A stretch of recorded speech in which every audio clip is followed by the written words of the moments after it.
Time for 2018. At the same time, Mark, in the last couple of days, we've been hearing another sign of a big fissure divide inside the Democratic Party. This book by Donna Brazile, a prominent figure in the Democratic Party, former chair of the party, wrote in effect that because there was this financial deal with the Clinton campaign, which was supporting the Democratic Party hurting for money, that the primary election last year was rigged in Clinton's favor.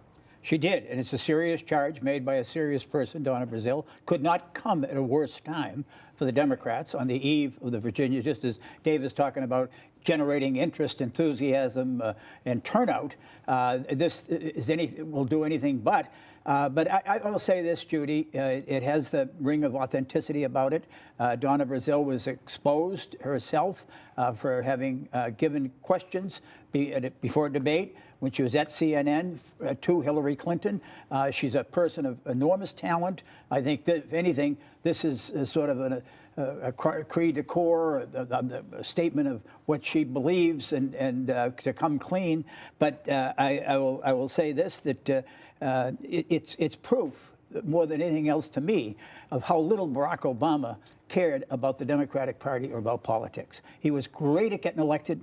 He got a national majority twice in a row. Nobody had done that since Eisenhower. He was leaving the party $24 million in debt, therefore vulnerable to Hillary Clinton's coterie of big givers. Bernie Sanders did not have big givers, as we know. And President Trump now, David, is saying the Democratic Party should be investigated. The Clinton campaign should be investigated by the Justice Department, the FBI. Yeah, I don't know about that, but you know, those of us who are trying to rebut populists like Trump have the disadvantage that our elites really do stink, and this is an advantage of example of that. Like it was sort of an open secret that the DNC was on Hillary Clinton's side. We saw it from the schedule of the debates all through the year. They didn't want to have them because they didn't want to give Sanders the platform. But this goes beyond what even I imagined was the level of collusion. I mean, it's a pretty sleazy economic takeover of a party apparatus against the bylaws of that apparatus.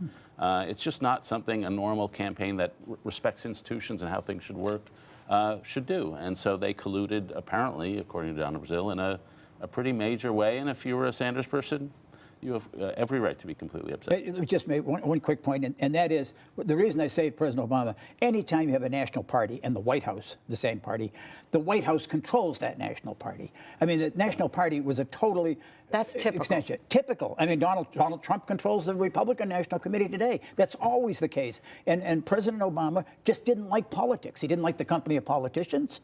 The Democrats lost 979 state legislative seats, 63 House seats, 12 Senate seats. In 19 states, they lost control of both houses of the legislature and the governorship during his time. He didn't go out and recruit. He was great himself, but not much for. He didn't like the business. He didn't like the company of politicians. A different